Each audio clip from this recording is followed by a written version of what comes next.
Thank you, Bobby. If I'm going to say there's one main point, it's to remember that the letter of intent is probably the best negotiating tool that you'll have and that I'll have if I'm representing you in a transaction. Know that if we're doing our job well, we've typically got 4 to 5 really good buyers that are engaged in the process, that have got offers on the table, and they really want you to pick them and go exclusive with them.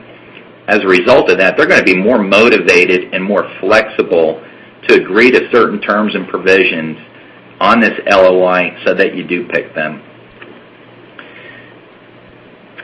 Want to also make sure that in the LOI you don't forget to address the performance milestones. You know, we've got transactions where you've got buyers that are fully funded and it's a cash transaction. You've got private equity groups that are funded and it's a leveraged transaction. And then you've got something called a fundless sponsor who could be really good operators. They've got great experience. They'll do a good job with your business. But they've got to go out and line up their equity, their mezzanine debt, and their senior debt. And so a lot of times it's a long process. You want to make sure if you go that route because they're a great buyer, that you've got performance milestones, that they've got to have their equity and things lined up and financing lined up before you move forward. Do want to say that there is a real shift of power until you execute that LOI. And I put a little asterisk next to it. You always have the power. You're the seller. It's your business. You always have the power to say yes or no at the very end. But in negotiating key points, you're in the best position before you sign it. Once you go ahead and sign it, it really becomes the buyer that's in a much stronger position. They are spending money to acquire your company, and if you have forgotten some key milestones, you've kind of let the horse out of the barn, and it's harder to go back and address some of those issues on a fair basis going forward, or as fair basis.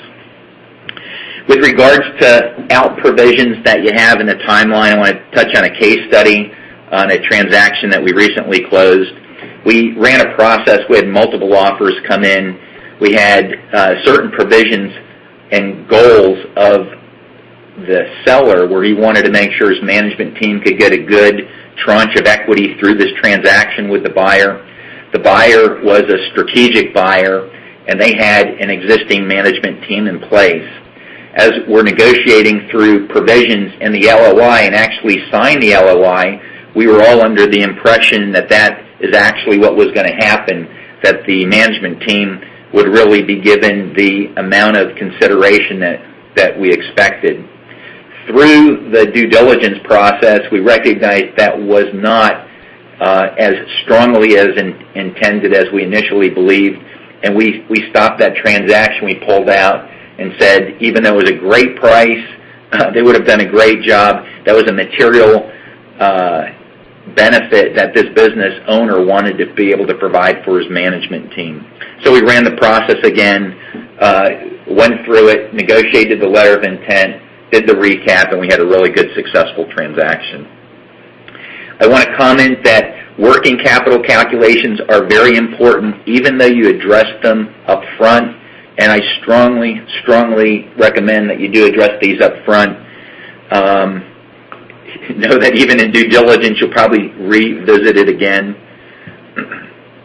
You want to know what your formula is in the letter of intent, that it's clearly identified. It allows you to put a stake in the ground that provides a base value of the working capital requirement at a point in time. And as Chris said earlier, if the business is relatively stable and static, by the time you close, there really shouldn't be much in the way of adjustments because you've done a really good job. If, on the other hand, your business is growing really rapidly, you land a couple of other nice big contracts that then are monetized within the 60 to, say, 90 days to close, you want to be able to capture that. I've got a sample of a transaction. We did the working capital calculation at closing, and the target was $3,050,000. That was based on the average amount of working capital for the previous 12 months of this company. And then at closing, they went back, or shortly after closing, they did that formula and found that the seller was able to capture another $120,000 of excess working capital for the reason that during the process of due diligence and closing, he had some material sales come in. It improved his current assets materially, and he was able to benefit from that.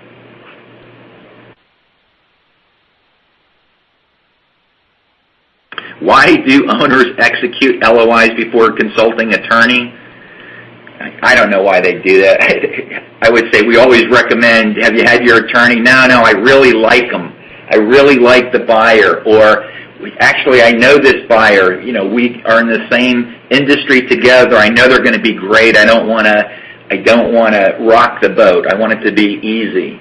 And we do think that's a bad idea because oftentimes buyers have good advisors and good counsel, and they leave a lot of this important stuff out. And then you're signing an exclusivity provision with them, and you're missing some key items. What are the most important provisions? They're all important. And again, just talked on some of the key ones. Love to make sure you can get the timelines and milestones in there.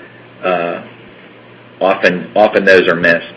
With regards to closing points, getting to an exclusive signed letter of intent is your best negotiating tool. It puts the seller in the best negotiating position when an investment banker is running a competitive process. You want to have performance milestones outlined in your LOI that tie to funding, commitments, customer name disclosures, employee meetings, customer due diligence. Oftentimes, your buyer is going to need to engage or do some of this themselves where they're doing interviews with customers. We don't want that stuff early on. We want to outline at the very beginning. Once you've got this committed, once you've done your financial due diligence, once you've done the environmental and other background, and the only things left are to talk to my employees and talk to my customers, then we do that.